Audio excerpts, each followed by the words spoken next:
સતત ઉપર નીચે થતા તમારા બજેટને કેવી રીતે રાખી શકાય હેલ્ધી અને તમે રહો હંમેશા વેલ્ધી અને તેની સાથે જ તમારી કમાણીની કમ્પ્લીટ ફાઇનાન્શિયલ પ્લાનિંગ માટે તમને આપીશું તમામ વિકલ્પો માત્ર આ શોમાં, જેનું નામ છે મની મેનેજર. હું પ્રીતિ તમારું સ્વાગત કરું છું. મની મેનેજરમાં આજે આપણે વાત કરીશું ભારતનું યુવા ધન ક્યાં કરે છે ખર્ચા અને બચત, દર્શકોના સવાલ જે હંમેશા આપણે લઈએ છીએ. મની મેનેજરના 100th એપિસોડના ફરી એકવાર તમારું સ્વાગત છે. આપણે આગળના એપિસોડમાં જોયું કે આજના યંગસ્ટર્સ કેવી રીતે તેમના નાણાં વાપરે છે અને કેટલા તેઓ તેમના નાણાં બચાવી શકે છે. આજે આ એપિસોડમાં અમે તમને જણાવીશું કે તમે તમારા નાણાં ક્યાં રોકી શકો છો, તેમજ તમારે તમારી loans, credit card, health insurance વગેરે બાબતોને કેવી રીતે મેનેજ કરી શકાય. આજે આપણી ચર્ચામાં જોડાવા જઈ રહ્યા છે સર્ટિફાઈડ ફાઇનાન્શિયલ પ્લાનર ગૌરવ મશરૂવાલા, અર્નવ પંડ્યા અને ટ્રાન્સેટ કન્સલ્ટન્સીના ડિરેક્ટર કાર્તિક ઝવેરી. એકવાર ફરી તમારું સ્વાગત છે આજના અમારા શોમાં. અર્નવજી, પહેલાં હું તમને આજનો એક પહેલો ક્વેશ્ચન તમને પૂછીશ કે જ્યારે યુવા વર્ગ તૈયાર થઈ જાય છે અને જોબ ભણી ગણીને તૈયાર થઈ જાય છે, તો એક યુવા વર્ગ જાય છે સર્વિસ લાઇનમાં કે જોબ લાઇનમાં, અને બીજું એક યુવા વર્ગ જે હોય છે એ જાય છે પોતાના ફેમિલી બિઝનેસમાં. તો આ બેની ઇન્વેસ્ટમેન્ટ સ્ટ્રેટેજી કેવી અને કેટલી ડિફરન્ટ હોવી જોઈએ?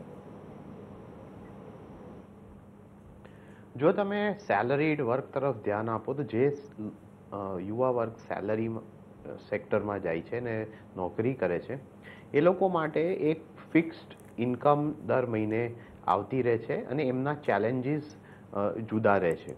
એટલે એ લોકો માટે એ બહુ જરૂરી છે કે પહેલેથી એમનો એક પ્લાન બહુ ક્લિયર રહે, કારણ કે બે પ્રકારનું પ્લાનિંગ એમને કરવું પડશે.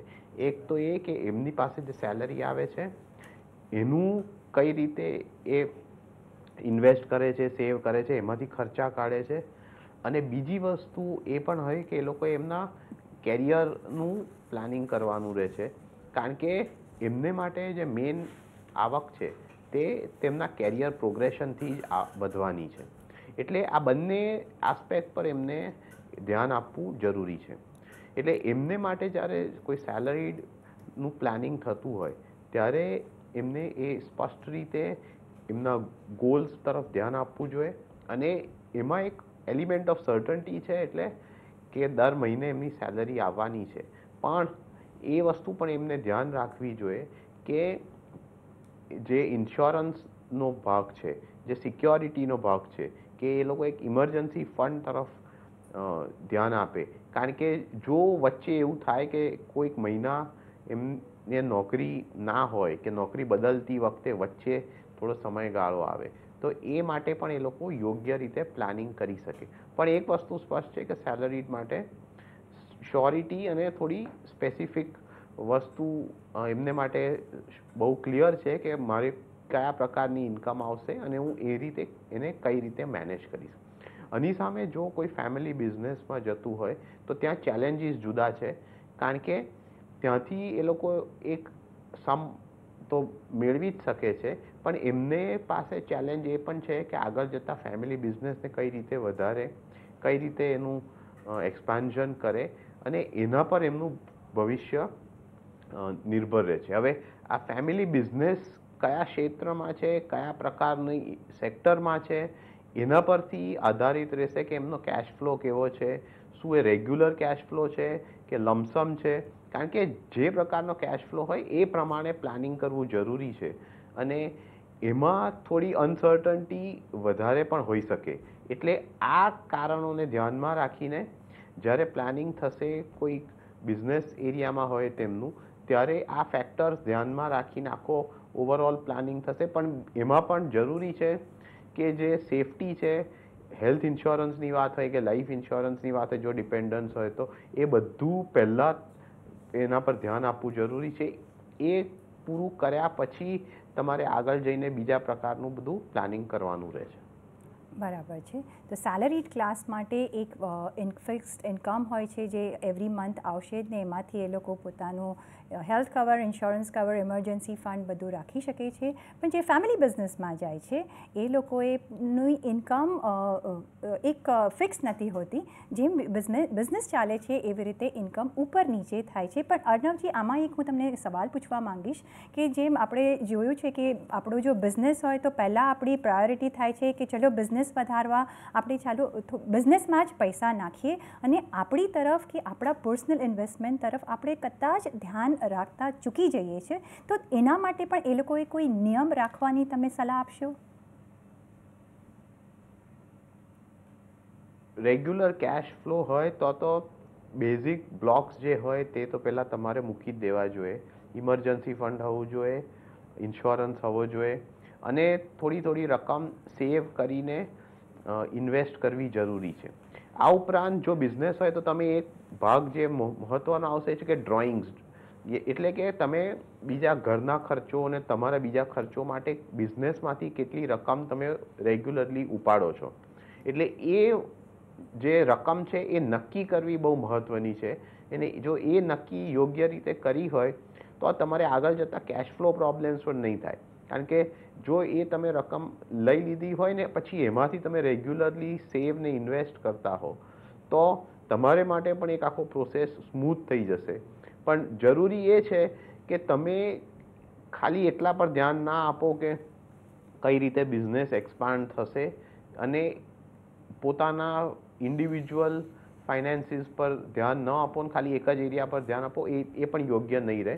એટલે બિઝનેસના એક્સપાન્શન પર તમારે પ્લાનિંગ કરવાનું રહે છે અને ખાસ કરીને પોતાનો ફાઇનાન્સીસ કઈ રીતે તમે મેનેજ કરો છો અને એ પણ ઇનિશિયલ યર્સમાં. કારણ કે જો તમારો બિઝનેસ ગ્રો થઈને પછી સાઇઝ એની વધે ને તમારી પાસે રેગ્યુલર ઇન્કમ એમાંથી જે જોઈએ એટલી આવતી હોય ઇન યોર લેટર યર્સ તો પછી કોઈ પ્રોબ્લેમ નથી. પણ ખાસ કરીને જ્યારે તમે ગ્રોથ પર ધ્યાન આપતા હો ત્યારે પોતાની ઇન્ડિવિજ્યુઅલ ફાઇનાન્શિયલ પોઝિશન પર પણ ધ્યાન આપવું અને એનાથી તમારી પાસે એક બેલેન્સ આવશે જેનાથી તમારે કોઈ ક્રાઇસિસ ઊભી નહીં થાય. નહીં તો શું થાય કે વચ્ચે જો ક્રાઇસિસ આવી ગઈ તો તમારે માટે ટેન્શનનું કામ રહેશે અને પછી તમારે એ વખતે બધી મહેનત કરવી પડે. પણ જો આના પર પહેલાંથી પ્લાનિંગ કર્યું હોય તો તમારે વચ્ચે કોઈ ક્રાઇસિસ નહીં આવે. જી જરૂર. કાર્તિક, તમને હું પૂછવા માંગીશ કે ઇન્ડિયામાં જોઈન્ટ ફેમિલી સિસ્ટમ હજી બી પ્રિવેલ થાય છે. તો જે યંગ યુવાનો જે કમાતા હોય ને એમની પાસે એમની ઉપર જો ભાઈ બહેન કે ડિપેન્ડન્ટ પેરેન્ટ્સ હોય તો એ લોકોએ ઇન્વેસ્ટમેન્ટ સ્ટ્રેટેજી કેવી રીતે રાખવી જોઈએ? આમાં ઘણા બધા વિકલ્પ છે પ્રીતિ. હવે એ ડિપેન્ડ કરે છે કે તમારી કઈ ટાઈપની ઇન્કમ છે. જો તમારી બિઝનેસ ઇન્કમ હોય તો થોડુંક ઇઝી છે તમારા માટે, કારણ કે તમે થોડું ઘણું ઇન્કમનું ડિસ્ટ્રીબ્યુશન કરી શકો છો. અલગ અલગ લોકોની કે પ્રોપ્રાઇટરી કંપનીઝ હોય કે કાં તો બધા તમે લોકો જો એક પાર્ટનરશિપ કંપની ચલાવતા હોય તો એમાંથી તમે અલગ અલગ ઘરના ફેમિલી મેમ્બર્સને ડિસ્ટ્રીબ્યુટ કરી શકો છો. ઓફકોર્સ એક સૌથી મોટી કન્ડિશન છે કે બધા મેજર હોવા જોઈએ તો જ આ વસ્તુ શક્ય છે. તો જો તમે આવી રીતે કરો, સૌથી પહેલી વસ્તુ તમારું ટેક્સ પ્લાનિંગ ઓટોમેટિક થઈ જતું હોય છે. ટેક્સ પ્લાનિંગ થયા પછી તમારે બધા અલગ અલગ લોકોને જે ઇન્કમ આવશે એમાંથી બધા લોકોનું ઇન્ડિપેન્ડન્ટ ઇન્વેસ્ટમેન્ટ થશે.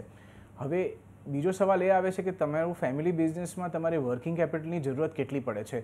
તો વર્કિંગ કેપિટલની જરૂરતને સામે રાખતા સાથે સાથે તમારી ઇન્વેસ્ટમેન્ટ ને પર્સનલ જે જરૂરતો છે એને સામે રાખવી જરૂરી છે અને પછી એને બેવનું બેલેન્સ કઈ રીતે બેસે છે એ પ્રમાણે તમારે ઇન્વેસ્ટમેન્ટ કરવું જોઈએ.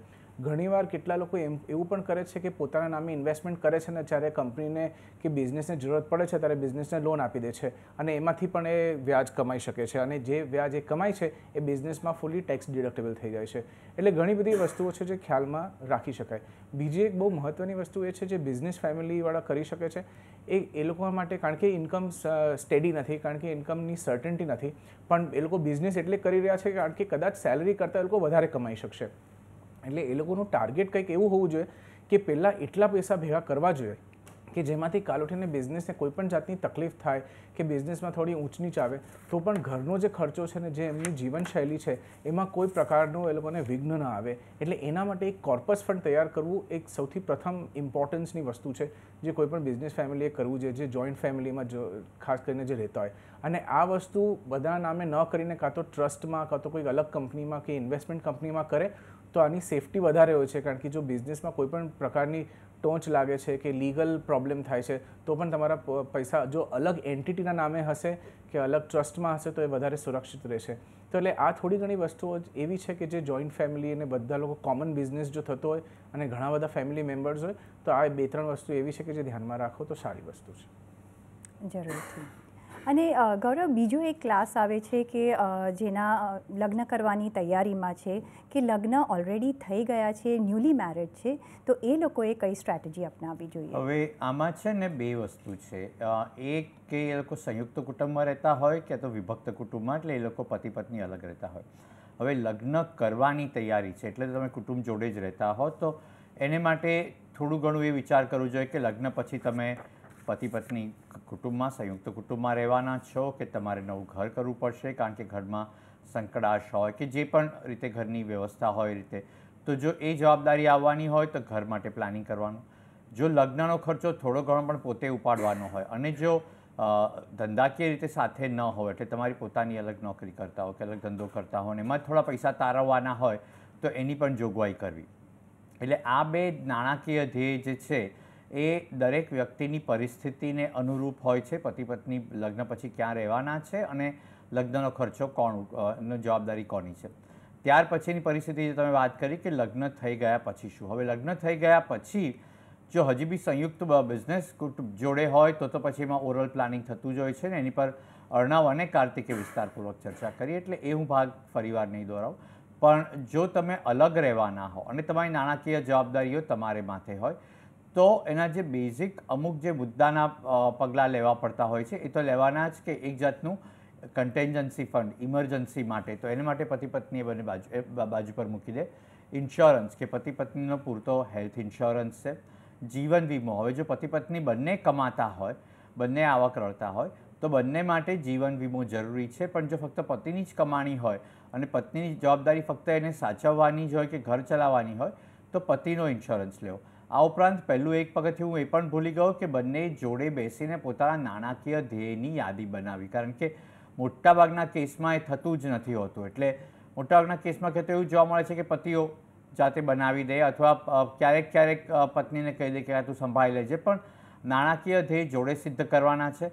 એટલે નાણાકીય ધ્યેયની યાદીઓ પણ જોડે બનાવીને પછી એને અનુલક્ષીને આગળ જતાં રોકાણ માટે નજીકના નાણાકીય ધ્યેય હોય, કોઈક ભાંડુઓની જવાબદારી હોય, ભાઈઓની જવાબદારી હોય, મા બાપ પ્રત્યે જવાબદારી હોય તો એની માટે અમુક ખર્ચા કરવાના હોય તો એની માટે એ પ્રમાણે રોકાણ કરવું. લાંબા ગાળાના રોકાણ કરવાના હોય કેમ કે ઘરની જવાબદારી ઘર લેવાની જવાબદારી ન હોય અને અત્યારે ફક્ત પતિ પત્ની 2 જ જણા છે તો લાંબે ગાળે ક્યાં તો બાળકો અને પછી કુટુંબ થાય ને એ લોકોનું ભણતર કે તો એ પ્રમાણે રોકાણ કરવું. પણ પતિ પત્ની જેમ આપણે કહીએ છીએ રથના 2 પૈડા છે અને જો બંને પૈડા વચ્ચે સમન્વય નહીં હોય તો રથ ગબડી પડશે અને એ નાણાકીય રથ કોઈને ગબડાવો ગમતો નથી. એટલે આ જો તમે મૂળભૂત જે પગલાં છે એ જોડે મળીને લેશો તો તમારો નાણાકીય રથ જે છે એ લાંબા ગાળે તમને સ્વર્ગમાં પહોંચાડશે. બરાબર છે, તો તમારી ગાડી બરાબર ચાલશે જો 2 હળી મળીને કરશો તો. કાર્તિકભાઈ, હું તમને એક ક્વેશ્ચન પૂછીશ કે વિમેન, આજની મહિલાઓ પણ કામ કરે છે, પોતાનો બિઝનેસ કરે છે, સારું એવું કમાઈ લે છે ને ફેમિલીને સપોર્ટ પણ કરે છે, તો એ લોકો માટે તમે શું સ્ટ્રેટેજી આપશો એમનું ફાઇનાન્શિયલ ફ્યુચર સિક્યોર કરવા માટે? તો સૌથી પહેલી વસ્તુ છે, જો કોઈ વિમેન કમાતી હોય કે એકાએક કામકાજ કરતી હોય તો ઓબ્વિયસલી કાં તો પર્સનલ ઇન્ટરેસ્ટથી હોય કાં તો ફેમિલીની જવાબદારીને કારણે કરતા હોય છે. જો ફેમિલીની જવાબદારી હોય છે તો ઓબ્વિયસલી સૌથી પહેલી વસ્તુ એ છે કે એક ઇન્સ્યોરન્સ હોવું જોઈએ, સરસ મજાનો એક ટર્મ પ્લાન એ લોકોનો હોવો જોઈએ કે જેનાથી ભગવાન ન કરે જો એમને કંઈક થઈ જાય તો ફેમિલીની સિક્યોરિટી માટે એ વસ્તુ છે. બીજી વસ્તુ, જો પોતે કમાતા હો, તમે સેલરી કરતા હોય કે તમે બિઝનેસ કરતા હોય, પહેલાં આપણે સેલરીની વાત કરીએ તો સેલરીમાં પણ તમે જે પણ કમાતા હોય તો it is a good idea કે તમારું ઇન્વેસ્ટમેન્ટ તમે તમારા નામે કરો. અને ઘણીવાર આપણા ઘરોમાં એવી એક પ્રથા હોય છે કે ઇન્વેસ્ટમેન્ટ કાં તો બ્રધરને આપી દઈએ છીએ, કાં તો ફાધરને આપી દઈએ છીએ, કાં તો હસબન્ડને આપી દઈએ છીએ અને ઘણીવાર આપણા કમાયેલા પૈસા આપણા નામે નથી રહેતા. એટલે આપણે જે ફાઇનાન્શિયલ શ્યોરિટી કે જે સક્ષમતા મળે છે કે તમે પોતાના પૈસા તમારા પોતાની રીતે કમાયો છો, તમારા પોતાના પગ ઉપર તમે ઊભા છો, એ સિક્યોરિટી હોવા છતાંય તમને સિક્યોરિટી મળતી નથી. એટલે આ તમારા નામે હોવું બહુ જ જરૂરી છે. એટલે તમારું ભલે જોઈન્ટ હોલ્ડિંગ હોય કોઈની સાથે પણ તમારું ફર્સ્ટ હોલ્ડિંગ હોવું બહુ જ જરૂરી છે. હવે જો તમે બિઝનેસ કરતા હોય તો હવે આ બિઝનેસ તમે શેમાંથી કરો છો? જો તમે આ બિઝનેસ તમારા સ્ત્રીધનમાંથી શરૂઆત કરી હોય અને એમાંથી તમે જે પણ બીજું ધન ઉત્પત્તિ કરો છો એ બધું તમારું સ્ત્રીધન ગણાઈ જાય છે. એટલે આમાં ઇવન જરૂરી એ પણ નથી કે તમે કોઈને જોઈન્ટ રાખો. તમારે રાખવું હોય તો તમારી પોતાની સિક્યોરિટી માટે તમારી પોતાની પરિસ્થિતિ પ્રમાણે તમે સિંગલ હોલ્ડિંગ પણ કરી શકો છો, પણ એની સાથે પછી વિલ બનાવી દો કાં તો એની પછી એના નોમિનેશન વ્યવસ્થિત રીતે રાખી દો. તો એમાં શું છે કે બિઝનેસ કન્ટિન્યુટીમાં કે જે તમારા બિઝનેસના પૈસા છે જે તમારી પાછળ જેને મળવાના છે એને પણ સ્મૂધલી મળી શકે.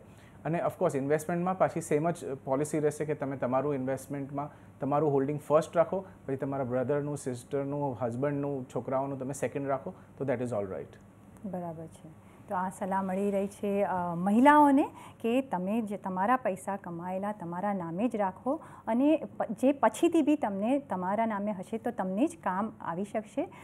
સાથે જ બીજી અર્નવજી, જે યંગ જનરેશનની એક ટેવ હોય છે કે આઈ થિંક હું ટેવ જ કહીશ કે એ લોકો લોન લેતા બહુ અચકાતા નથી, બહુ એડવેન્ચરસ હોય છે લોન લેવા માટે. તો એમણે કયા પ્રકારની લોન લેવી જોઈએ જો લેવાની જરૂર પડે તો, અને કયા પ્રકારની લોન લેવી ન જ જોઈએ?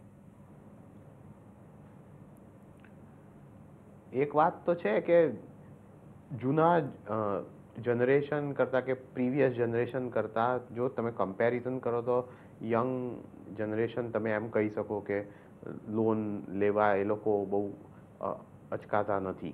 પણ તમારે આખી જે સિચ્યુએશન છે તે આ હાલના સંજોગોને ધ્યાનમાં રાખીને પણ જોવી જોઈએ કે જ્યારે લોન્સ ઇઝી થઈ ગઈ છે લેવાની, અને ખાસ કરીને અનેક એક્સપેન્ડિચર માટે તમારી પાસે આ આખી એક સુવિધા છે, અને આ સુવિધાનો યોગ્ય રીતે લાભ લેવો એ આ યંગ જનરેશનની ચેલેન્જ છે.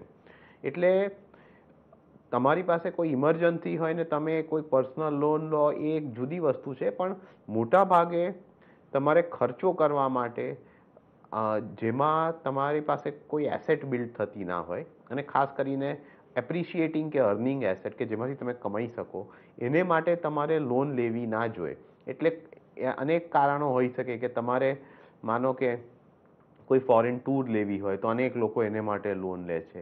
યોગ્ય એ છે કે તમે પ્લાનિંગ કરીને, બચત કરીને, સેવિંગ કરીને એમાંથી પછી તમે ફોરેન ટૂર લો તો બરાબર છે. પણ જો આને માટે તમે એક લોન લેશો તો એક આખી તમે એક ડેટ સાયકલમાં જતા રહેશો.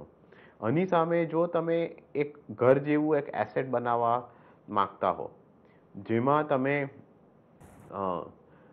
તમને એક એપ્રિસિએશન પણ મળી શકે કેપિટલનું, પ્લસ જો તમે એમાં રહેતા હો તો તમને એનો લાભ મળે, જો ના રહેતા હો તો તમે એ રેન્ટ પર આપી શકો, રહેતા હો પહેલાં તમે રેન્ટ પર રહેતા હો તો તમને રેન્ટનું સેવિંગ થાય. એટલે આ પ્રકારની એસેટ હોય તો એને માટે તમે જો એક લોન લીધી હોય તો એ યોગ્ય વસ્તુ છે.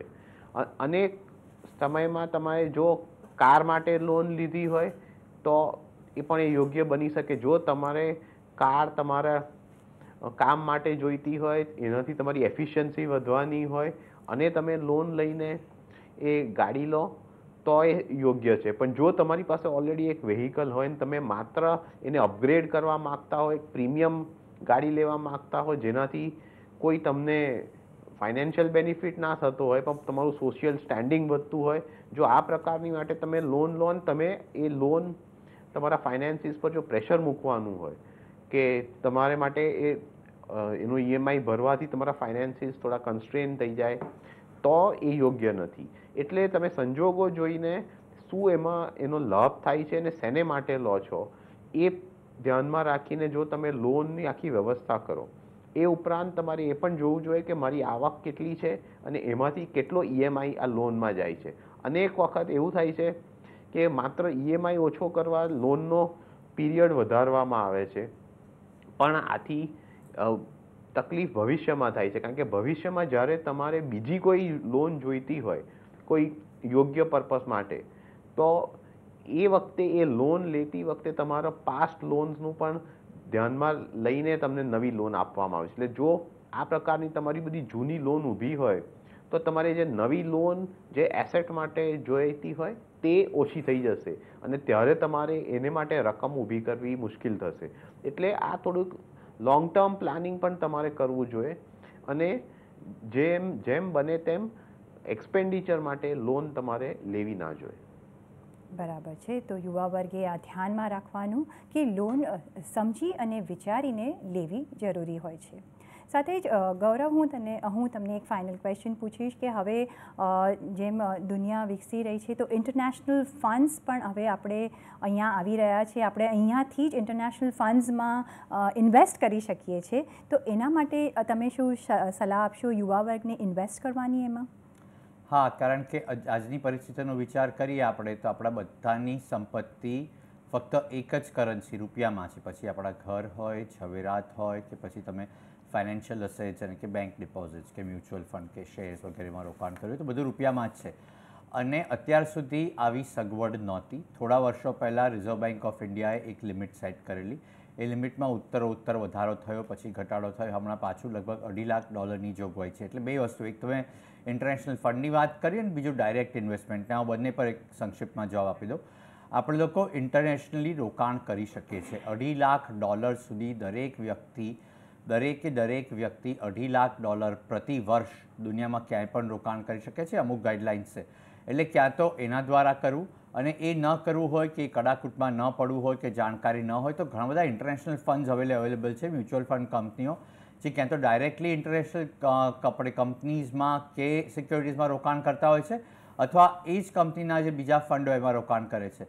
પણ ઇન્ટરનેશનલી રોકાણ કરવું એક પ્રકારનું એસેટ એલોકેશન છે, ડાયવર્સિફિકેશન છે, રિસ્ક ઘટે છે. રૂપિયાની બહાર, દુનિયા આપણે દેશની બહાર થોડું રોકાણ કરીએ છીએ, એટલે એ તરફ પણ ધીરે ધીરે ધ્યાન આપતા રહેવું.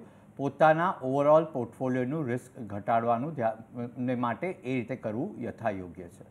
તો આ તો એક બહુ જ સારો વિકલ્પ છે કે આપણે અહીંયા બેઠા બેઠા ઇન્ટરનેશનલ ફંડ્સમાં ઇન્વેસ્ટ કરી શકીએ છીએ અને એનો લાભ પણ લઈ શકીએ છીએ. તો આ પણ યુવા વર્ગે એક વિકલ્પ ધ્યાનમાં રાખવો જોઈએ. અને હવે આપણે લઈશું દર્શકોના સવાલ. તો પહેલો સવાલ જે આવી રહ્યો છે એ ચંદન નારવાનીનો આવી રહ્યો છે ને કાર્તિકભાઈ, આ સવાલ હું તમને લેવાનો કહીશ. એ લખી રહ્યા છે કે મારી ઉંમર 31 વર્ષની છે, એમની આવક $7 લાખ છે, એમની પાસે 2 ટર્મ પોલિસી છે, આવિવા લાઈફમાં અને મેક્સ લાઈફ ઇન્સ્યોરન્સમાં. એ લખી રહ્યા છે કે મારી પાસે 2 LIC પોલિસી પણ છે, જીવન સરળ જે $7.5 લાખની છે અને તેનું વાર્ષિક પ્રીમિયમ $36,000 છે, જેમાં એન્ડાઉમેન્ટ પ્લસ યુલિપ $4 લાખનું છે અને જેનું પ્રીમિયમ $20,000 આવે છે, જે હું છેલ્લા 4 વર્ષથી ભરું છું. સાથે જ ઇક્વિટી મ્યુચ્યુઅલ ફંડમાં $3 લાખનું રોકાણ છે. તો શું મારે LIC પોલિસીમાં રોકાણ ચાલુ રાખવું જોઈએ, જેમાં રોકાણ અને ઇન્સ્યોરન્સ બંને મળે છે, કે કોઈ ઇક્વિટી મ્યુચ્યુઅલ ફંડ કે ટર્મ પ્લાનમાં રોકાણ કરવું જોઈએ? સાથે જ એ કહી રહ્યા છે કે મારે નિવૃત્ત થયા પહેલાં ₹1 કરોડ ભેગા કરવા છે અને બાળકોના ભણતર માટે ₹50 લાખ રાખવા છે, આજથી 24 વર્ષ બાદ. તો શું સલાહ આપશો તમે? સો હવે આમાં બહુ જ સીધી વસ્તુ છે કે આજે તમે કોઈ એવા પ્રોડક્ટમાં ઇન્વેસ્ટમેન્ટ કરો કે જ્યાં લગભગ આશરે તમને 3.5% થી 4%, 4.5% જેટલું રિટર્ન છૂટવાનું હોય અને એમાંથી તમે તમારો સંસાર બનાવવો હોય, મહેલ બનાવવો હોય, તો ઓબ્વિયસલી ઘણો વધારે સમય લાગી જશે. કદાચ એટલા સમય અને એટલો ટાઈમ તમારી પાસે નથી, કમાવાના વર્ષો કદાચ એટલા બધા નથી, તો તમારે તમારી સ્પીડ થોડી વધારવી પડે. તો એ સ્પીડ વધારવા માટે વ્યવહારિક વસ્તુ છે કે આપણે કાં તો ફિક્સ ડિપોઝિટમાં જઈએ, PPFમાં જઈએ, જ્યાં આપણે 4%ની જગ્યાએ 8%નું રિટર્ન મળે. તો જો ઇવન બિલકુલ સેફ રહેવું હોય તો પણ જીવન સરળ ટાઈપની જે પોલિસીઝ છે જેમાં લગભગ 3.5-4 મળવાની એક આશા છે, એ 5મે વર્ષે જ્યાં 5 વર્ષ એનો કમ્પલસરી ભરવાનું હોય છે, એની પછી તમે એ પોલિસી સરેન્ડર કરી શકો છો, કારણ કે એમાં એક સ્પેશિયલ સરેન્ડર વેલ્યુ હોય છે. અને બાકીની પણ જે ઇન્સ્યોરન્સ પોલિસી બાકી શ્રોતાઓ માટે, તમે જો આવી કોઈ પોલિસી હોય કે જે તમને લગભગ 4%નું રિટર્ન આપે છે, તો એમાંથી તમે પૈસા કાઢીને જો ટર્મ પ્લાન લઈ લો, એટલે તમારું જે લાઈફ ઇન્સ્યોરન્સની જરૂરત છે એ તો મળી જ આવશે, પણ સાથે બાકીના પૈસા જો તમે કંઈ ન કરતા ફિક્સ ડિપોઝિટમાં કે ટેક્સ ફ્રી બોન્ડ ટાઈપના ઇન્વેસ્ટમેન્ટમાં પણ નાખો, તો એ 20-25 વર્ષ પછી તમારી પાસે ઓછામાં ઓછા ડબલ પૈસા ભેગા થઈ જશે. ભલે તમને ટર્મ પ્લાનનું જે પ્રીમિયમ છે તમારું જતું રહેશે, પણ સાથે જે બાકીના પૈસા ઇન્વેસ્ટ કરશો એ તમે ઓલમોસ્ટ ડબલ રેટ ઉપર ઇન્વેસ્ટ કરો છો. એ જ વસ્તુ જો તમે ઇક્વિટી ફંડ્સમાં આવીને ઇન્વેસ્ટ કરશો, જો SIPના માધ્યમથી જશો, તો જેમ તમારી જરૂરતો છે 1 કરોડની, 50 લાખની, એ બધી પણ મળવામાં તમને હેલ્પ કરશે. Plus at the same time તમારું જે રિટર્ન છે ડબલ ને કદાચ 4 ગણું વધારે થઈ જશે. એટલે તમારું જે સંપત્તિ જે તમે ભેગી કરશો આગલા 20 થી 25 વર્ષમાં, એ ઘણી બધી વધારે થઈ જશે. એટલે તમે જે રીતે અત્યારે વિચાર કરો છો કે આ પોલિસીઝને બંધ કરી અને એમાંથી મ્યુચ્યુઅલ ફંડ્સમાં આવવું, તે એબ્સોલ્યુટલી કરેક્ટ વસ્તુ છે. કદાચ એકાદ વર્ષ તમારે રાહ જોવી પડશે, કારણ કે આ પોલિસીઝમાં થોડોક મિનિમમ ટાઈમ ફ્રેમ હોય છે કે તમારે જેટલા વર્ષો સુધી પ્રીમિયમ આપવું પડે. જીવન સરળમાં 5 વર્ષ છે, બાકી અન્ય પોલિસીઝમાં કોઈકમાં 3 વર્ષ હોય છે, કોઈકમાં 5 વર્ષ હોય છે. તો એ પોલિસીની ફાઇન પ્રિન્ટ વાંચતા ખબર પડશે. તમારા એડવાઇઝર સાથે પણ તમે ડિસ્કસ કરી લો અને પછી આ પોલિસીઝને કાં તો પેડઅપ કરાવો કાં તો સરેન્ડર કરાવી દો અને પછી જે પણ વ્યવહારિક અનુકૂળ ઓપ્શન હોય તે અને એમાંથી પછી એ પૈસા કાં તો લિક્વિડેટ કરી નાખો ને ઇક્વિટી ફંડમાં એને ડાયરેક્ટ કરવા માંડો. જી ચંદનજી, તો તમને સલાહ મળી રહી છે, જે તમે વિચાર્યું છે એ બરાબર છે અને જેમ કાર્તિકભાઈએ કહ્યું એમ તમે તમારી એમાં ચેન્જીસ કરી શકો છો ને આગળ વધી શકો છો. ગૌરવ, કાર્તિક અને અર્ણવજી, હું તમને ત્રણેયને ધન્યવાદ કરીશ કે અમારા સ્પેશિયલ શોમાં તમે જોઈન થયા, અમારા 100th એપિસોડમાં તમે અહીંયા આવ્યા અને અમારી સાથે સેલિબ્રેટ કર્યું અને આ શોમાં આવવા બદલ તમારો ખૂબ ખૂબ આભાર. સાથે જ પર્સનલ ફાઇનાન્સને લગતા તમારા સવાલ અમને મોકલી શકો છો. તમારા નામ સાથે શહેર લખજો, ઉંમર તેમજ તમારા કોન્ટેક્ટ નંબર સાથે ઈમેલ કરો અમને money@network18online.com પર. ફેસબુક પર સંપર્ક કરો, facebook.com/CNBC બજાર અને ટ્વીટ પણ કરી શકો છો twitter.com/CNBC બજાર પર.